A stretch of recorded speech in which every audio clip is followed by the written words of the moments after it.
Hi guys, welcome back to my YouTube channel that is Swapna's tutorial. So ನೀವೇನ ನನ್ನ ಚಾನಲ್ಗೆ subscribe ಆಗಿಲ್ಲ ಅಂದರೆ ಪ್ಲೀಸ್ ಸಬ್ಸ್ಕ್ರೈಬ್ ಆಗಿ, ವೀಡಿಯೋಸ್ನ ಲೈಕ್ ಮಾಡಿ, ಶೇರ್ ಮಾಡಿ, ಹಾಗೆ ಕಮೆಂಟ್ ಮಾಡಿ. ಸೊ ಇವತ್ತು ನಾನು ಮಾಡ್ತಿರೋ ಸಬ್ಜೆಕ್ಟ್ ಯಾವುದು ಅಂದರೆ 4th ಸೆಮ್ BComನ ರಿಸರ್ಚ್ ಮೆಥಡಾಲಜಿ ಅನ್ನೋ ಒಂದು ಸಬ್ಜೆಕ್ಟ್ನ ಎಕ್ಸ್ಪ್ಲೈನ್ ಮಾಡ್ತಿದ್ದೀನಿ. ಸೊ ಇದರಲ್ಲಿ ಚಾಪ್ಟರ್ 3 ರಿಸರ್ಚ್ ಡಿಸೈನ್ ಅನ್ನೋ ಒಂದು ಚಾಪ್ಟರ್ನ ಎಕ್ಸ್ಪ್ಲೈನ್ ಮಾಡ್ತಿದ್ದೀನಿ. ಇದು ಬಂದುಬಿಟ್ಟು ಪಾರ್ಟ್ 2 ವಿಡಿಯೋ ಆಗಿದೆ. ಆಲ್ರೆಡಿ ನಾನು ಚಾಪ್ಟರ್ 1 ಆ್ಯಂಡ್ ಚಾಪ್ಟರ್ 2 ಮತ್ತು ಚಾಪ್ಟರ್ 3ನ ಪಾರ್ಟ್ 1 ಆಲ್ರೆಡಿ ಎಕ್ಸ್ಪ್ಲೈನ್ ಮಾಡಿ ಅಪ್ಲೋಡ್ ಮಾಡಿದ್ದೀನಿ. ಸೊ ಯಾರೆಲ್ಲ ಆ ವೀಡಿಯೋಸ್ನ ನೋಡಿದೋ ಒಂದ್ಸತಿ ಆ ವೀಡಿಯೋಸ್ನ ನೋಡ್ಕೊಂಡು ಬಂದು ಈ ಒಂದು ವೀಡಿಯೋನ ನೋಡಿ, ಬಿಕಾಸ್ ನಿಮಗೆ ಕಂಟಿನ್ಯೂಷನ್ ಅನ್ನೋದು ಪ್ರಾಪರಾಗಿ ಸಿಗುತ್ತೆ ಅನ್ನೋ ಒಂದು ರೀಸನಿಂದ. ಸೊ ಈ ಒಂದು ವೀಡಿಯೋದಲ್ಲಿ ನಾನು ನೀವು ಪ್ರೀವಿಯಸ್ ವೀಡಿಯೋದಲ್ಲಿ ಯಾರು ನೋಡಿರ್ತೀರೋ ಅವ್ರಿಗೆ ಗೊತ್ತಿರುತ್ತೆ meaning of research design, characteristics, importance, ಇದೆಲ್ಲ ಆ ವಿಡಿಯೋದಲ್ಲೇ ಎಕ್ಸ್ಪ್ಲೈನ್ ಮಾಡಿದೆ. ಓಕೆನಾ. ಈ ಒಂದು ವೀಡಿಯೋದಲ್ಲಿ ನಾನು ಟೈಪ್ಸ್ ಆಫ್ ರಿಸರ್ಚ್ ಡಿಸೈನ್ನ ಎಕ್ಸ್ಪ್ಲೈನ್ ಮಾಡ್ತಾ ಹೋಗ್ತೀನಿ. ಓಕೆನಾ. ಟೈಪ್ಸ್ ಬಂದುಬಿಟ್ಟು ಇಲ್ಲಿ 3 ಟೈಪ್ಸ್ ಇದೆ. ಮೇನ್ಲಿ ರಿಸರ್ಚ್ ಡಿಸೈನಲ್ಲಿ 3 ಟೈಪ್ಸ್ ಇದೆ. ಯಾವುದಾದ್ರು ಅಂದರೆ ಎಕ್ಸ್ಪ್ಲೋರೇಟರಿ ರಿಸರ್ಚ್ ಡಿಸೈನ್ ಅಂತ ಹೇಳಿ. ಸೊ ಎಕ್ಸ್ಪ್ಲೋರೇಟರಿ ರಿಸರ್ಚ್ ಡಿಸೈನ್ ಅಂದರೆ ಏನು ಅಂದರೆ, it is used when the problem is not clearly defined, helps in gaining the knowledge and understand the problem. ಅಂದರೆ ಏನು? ಸೊ ಎಕ್ಸ್ಪ್ಲೋರೇಟರಿ ರಿಸರ್ಚ್ ಡಿಸೈನ್ ಬಂದುಬಿಟ್ಟು ಇದನ್ನು ಯಾವಾಗ ಪ್ರಾಬ್ಲಮ್ ಅನ್ನೋದು ಕ್ಲಿಯರ್ಲಿ ಡಿಫೈನ್ ಆಗಿಲ್ಲ ಅಲ್ವಾ, ಅಂಥ ಟೈಮಲ್ಲಿ ಈ ಒಂದು ಎಕ್ಸ್ಪ್ಲೋರೇಟರಿ ರಿಸರ್ಚ್ ಡಿಸೈನ್ ಅನ್ನೋದನ್ನ ಮಾಡ್ತಾರೆ. ಓಕೆನಾ. ಯಾಕೆ? ಇದರಿಂದ ಏನು ಹೆಲ್ಪ್ ಆಗುತ್ತೆ ಅಂದರೆ, ಏನು ಪ್ರಾಬ್ಲಮ್ ಇದೆಯಲ್ಲ, ಪ್ರಾಬ್ಲಮ್ನ ಅರ್ಥ ಮಾಡ್ಕೊಳ್ಳೋದಕ್ಕೆ, ಅಂದರೆ ಅಂಡರ್ಸ್ಟ್ಯಾಂಡ್ ಮಾಡಿಕೊಂಡು ಅದ್ರ ರಿಲೇಟೆಡ್ ನಾವು ರಿಸರ್ಚ್ನ ಮಾಡಬೇಕು ಅಥವಾ ರಿಸರ್ಚ್ ಡಿಸೈನ್ ಅನ್ನೋದನ್ನ ತಯಾರು ಮಾಡೋದಕ್ಕೆ ತುಂಬ ಹೆಲ್ಪ್ ಆಗ್ತಾ ಹೋಗುತ್ತೆ. ಓಕೆನಾ. ಸೊ ಈ ಒಂದು ಎಕ್ಸ್ಪ್ಲೋರೇಟರಿ ರಿಸರ್ಚ್ ಡಿಸೈನ್ದು ಒಂದು ಫೀಚರ್ಸ್ ಏನೇನೆಲ್ಲ ಇದೆ ಅಂದರೆ, ಫ್ಲೆಕ್ಸಿಬಲ್ ಅಂದರೆ ಏನು? ಇದು ತುಂಬ ಫ್ಲೆಕ್ಸಿಬಲ್ ಆಗಿದೆ. ಓಕೆನಾ. ಅನ್ಸ್ಟ್ರಕ್ಚರ್ಡ್, ಇಲ್ಲಿ ಸಿಸ್ಟಮ್ಯಾಟಿಕ್ ಅನ್ನೋದಿಲ್ಲ. ಓಕೆನಾ. ಇದು ಎಕ್ಸ್ಪ್ಲೋರೇಟರಿ ಆಗಿರೋ ರೀಸನಿಂದ ಇದು ಅನ್ಸ್ಟ್ರಕ್ಚರ್ಡ್ ಇದೆ. ಕಂಡಕ್ಟೆಡ್ ಅಂದರೆ ಇನಿಷಿಯಲ್ ಸ್ಟೇಜಲ್ಲಿ ಇಲ್ಲಿ ಕಂಡಕ್ಟ್ ಅನ್ನೋದನ್ನ ಮಾಡ್ತಾರೆ, ಈ ಒಂದು ಎಕ್ಸ್ಪ್ಲೋರೇಟರಿ ರಿಸರ್ಚ್ ಡಿಸೈನ್ ಅನ್ನೋದನ್ನ. ಮತ್ತು ಯೂಸಸ್ ಕ್ವಾಲಿಟೇಟಿವ್ ಮೆಥಡ್ಸ್ನ ಇಲ್ಲಿ ಯೂಸ್ ಮಾಡ್ತಾ ಹೋಗ್ತಾರೆ. ಓಕೆನಾ. ಸೊ ಇಲ್ಲಿ ಎಕ್ಸಾಂಪಲ್ ನಾವು ನೋಡೋದಾದರೆ, studying why customers are not buying a new product without knowing the exact reason. ಅಂದರೆ ಏನು? ಇವಾಗ ನಾನು ಯಾವುದೋ ಒಂದು, ಇವಾಗ ಎಕ್ಸಾಂಪಲ್ ಈ ಪೆನ್ನ ನಾನು ಮಾರ್ಕೆಟಿಗೆ ಬಿಟ್ಟಿದ್ದೀನಿ ಅಂದರೆ, ಈ ಪೆನ್ನ ನಾವು ಫಸ್ಟ್ ಸ್ಟಡಿ ಮಾಡ್ತೀವಿ. ಏನಕ್ಕೆ? ಒಂದು ಕಸ್ಟಮರ್ಸ್ ಯಾಕೆ ಈ ಪೆನ್ನ ಬೈ ಮಾಡ್ತಿಲ್ಲ, ನಮಗೆ ಪ್ರಾಪರಾಗಿ ರೀಸನ್ ಗೊತ್ತಿಲ್ಲ. ವೆದರ್ ಪೆನ್ ಚೆನ್ನಾಗಿ ಬರೆಯಲ್ವಾ, ಏನು ಪ್ರಾಪರಾಗಿ ರೀಸನ್ ಗೊತ್ತಿಲ್ಲ.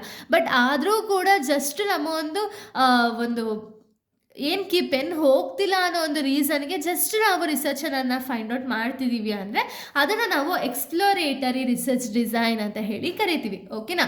Next descriptive research design. ಡಿಸ್ಕ್ರಿಪ್ಟಿಂಗ್ ಅಂದರೆ ಏನು? Describes the characteristics, behaviour or the situation of a population. ಅಂದರೆ ಇಲ್ಲಿ ಕ್ಯಾರೆಕ್ಟರಿಸ್ಟಿಕ್ಸ್, ಬಿಹೇವಿಯರ್ ಅಥವಾ ಸಿಚುಯೇಷನ್ ಆಫ್ ಅ ಪಾಪ್ಯುಲೇಷನ್ ಏನಿದೆಯಲ್ಲ ಅದನ್ನು ಪ್ರಾಪರಾಗಿ ಡಿಸ್ಕ್ರೈಬ್ ಮಾಡ್ತಾರೆ. ಅದನ್ನು ನಾವು ಡಿಸ್ಕ್ರಿಪ್ಟಿವ್ ರಿಸರ್ಚ್ ಡಿಸೈನ್ ಅಂತ ಹೇಳಿ ಕರಿತೀವಿ. ಓಕೆನಾ. ಇದರ ಫೀಚರ್ಸ್ ಏನೇನಿದೆ ಅಂತ ಹೇಳಿ ನಾವು ನೋಡೋದಾದ್ರೆ, ಇದು ಬಂದ್ಬಿಟ್ಟು ಫಸ್ಟ್ ಸ್ಟ್ರಕ್ಚರ್ಡ್, ಅಂದರೆ ಇದು ಪ್ರಾಪರ್ ಪ್ಲಾನ್ ಅನ್ನೋದಿರುತ್ತೆ. ವೆಲ್ ಪ್ಲಾನ್ ಇದ್ದು ನಾವು ಇಲ್ಲಿ ರಿಸರ್ಚ್ ಡಿಸೈನ್ ಅನ್ನೋದನ್ನ ಫ್ರೇಮ್ ಮಾಡ್ತೀವಿ. ಓಕೆನಾ. Answer questions such as who, what, when, where. So ಇದರಲ್ಲಿ ಏನೇನೆಲ್ಲ ಆನ್ಸರ್ ಮಾಡ್ತೀವಿ ಅಂದರೆ, ಯಾರು, ಯಾಕೆ, ಯಾವಾಗ, ಎಲ್ಲಿ ಅನ್ನೋ ಒಂದು ಹೂ, ವಾಟ್, ವೆನ್, ವೇರ್ ಅನ್ನೋ ಒಂದು ಕ್ವಶನ್ಸ್ಗಳನ್ನ ಇಲ್ಲಿ ಆನ್ಸರ್ ಅನ್ನೋದನ್ನ ಮಾಡ್ತೀವಿ. ಓಕೆನಾ. ನೆಕ್ಸ್ಟ್ ನೋಡೋದಾದರೆ, ಸೊ ನೋಡಿ, uses surveys, observations and questionnaires. ಅಂದರೆ ಇಲ್ಲಿ ಸರ್ವೇಸು, ಕ್ವಶನರಿ, ಅಬ್ಸರ್ವೇಷನ್ ಇಲ್ಲೆಲ್ಲ ಹೆಲ್ಪ್ ಮಾಡ್ತಾ ಹೋಗುತ್ತೆ. ಹಾಗೆ ಪ್ರೊವೈಡ್ ಅಕ್ಯುರೇಟ್ ಆನ್ಸರ್ಸ್ ಅನ್ನೋದನ್ನ ಪ್ರೊವೈಡ್ ಮಾಡ್ತಾ ಹೋಗ್ತಾರೆ. ಓಕೆನಾ. ಸೊ ಎಕ್ಸಾಂಪಲ್ ನಾವು ನೋಡೋದಾದರೆ, surveys of finds percentage of people using the online banking in a city. ಅಂದರೆ ಇಲ್ಲಿ ನಾವು ಸರ್ವೆ ಅನ್ನೋದನ್ನ ಕಂಡಕ್ಟ್ ಮಾಡ್ತೀವಿ. ಓಕೆನಾ. ಏನಕ್ಕೆ ಸರ್ವೆ? ಎಷ್ಟು percentage of people online banking ಅನ್ನೋದನ್ನ ಸಿಟಿಯಲ್ಲಿ ಯೂಸ್ ಮಾಡ್ತಿದ್ದಾರೆ ಅನ್ನೋ ಒಂದು ರಿಸರ್ಚ್ಗೋಸ್ಕರ ನಾವು ಮಾಡ್ತಿದ್ದೀವಿ ಅಂದರೆ, ಇದು ಕಂಪ್ಲೀಟಾಗಿ ಪ್ಲ್ಯಾನ್ಡ್ ಇರುತ್ತೆ ಅಲ್ವಾ. ಫಸ್ಟೇ ನಾವು ಪ್ಲ್ಯಾನ್ ಮಾಡಿ ಆರ್ಗನೈಸ್ ಮಾಡಿ ಸರ್ವೇಸು, ಅಬ್ಸರ್ವೇಷನ್ಸಿಂದ ಡೇಟಾಸ್ನ ಕಲೆಕ್ಟ್ ಮಾಡಿ ಎಲ್ಲ ಮಾಡ್ತೀವಲ್ಲ. ಸೊ ಅದಕ್ಕೆ ಇದನ್ನು ಡಿಸ್ಕ್ರಿಪ್ಟಿವ್ ಅಂತ ಹೇಳಿ ಕರಿತೀವಿ. ಓಕೆನಾ.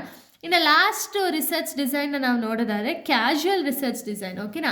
Used to identify the cause and effects relationship between the variables. So ಇಲ್ಲೇನಾಗುತ್ತೆ, ಕಾಸು ಎಫೆಕ್ಟ್ ಏನಿದೆಯಲ್ಲ ಅದನ್ನು ಫೈಂಡ್ ಔಟ್ ಮಾಡೋದಕ್ಕೆ ಅಥವಾ ಐಡೆಂಟಿಫೈ ಮಾಡೋದಕ್ಕೆ, ಹಾಗೆ ರಿಲೇಷನ್ಶಿಪ್ ಬಿಟ್ವೀನ್ ದ ವೇರಿಯಬಲ್ಸ್ದು ರಿಲೇಷನ್ಶಿಪ್ನ ನಾವು ಫೈಂಡ್ ಔಟ್ ಮಾಡಬೇಕು ಅನ್ನೋ ಒಂದು ರೀಸನಿಂದ ಕ್ಯಾಶುವಲ್ ರಿಸರ್ಚ್ ಡಿಸೈನ್ ಅನ್ನೋದನ್ನ ನಾವು ಫ್ರೇಮ್ ಮಾಡ್ತೀವಿ. ಓಕೆನಾ.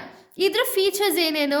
Highly structured. So highly structure ಅಂದರೆ ಕಂಪ್ಲೀಟಾಗಿ ಇದು ಬಂದುಬಿಟ್ಟು ಒಂದು ಸಿಸ್ಟಮ್ಯಾಟಿಕ್ ವೇಯಲ್ಲಿ ಕಂಡಕ್ಟ್ ಮಾಡ್ತೀವಿ. ಎಕ್ಸ್ಪೆರಿಮೆಂಟ್ಸ್ನ ಯೂಸ್ ಮಾಡಿಕೊಂಡು ಈ ರಿಸರ್ಚನ್ನು ಮಾಡ್ತೀವಿ. Involves control manipulation of variables, manipulation of ವೇರಿಯಬಲ್ಸ್ನ ಯೂಸ್ ಮಾಡ್ತೀವಿ. ಓಕೆನಾ?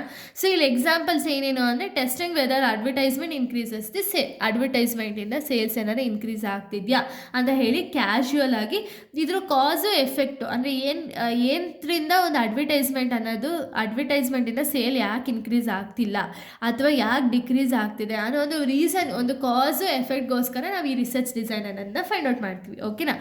ಇಲ್ಲಿಗೆ ಒಂದು ಟಾಪಿಕ್ ಅನ್ನೋದು ಕಂಪ್ಲೀಟ್ ಆಗುತ್ತೆ. ನೆಕ್ಸ್ಟ್ ವೀಡಿಯೋದಲ್ಲಿ ನಾನು ಬೇರೆ ಒಂದು ಟಾಪಿಕ್ನ ಎಕ್ಸ್ಪ್ಲೈನ್ ಮಾಡ್ತೀನಿ. So thank you guys, thanks for watching.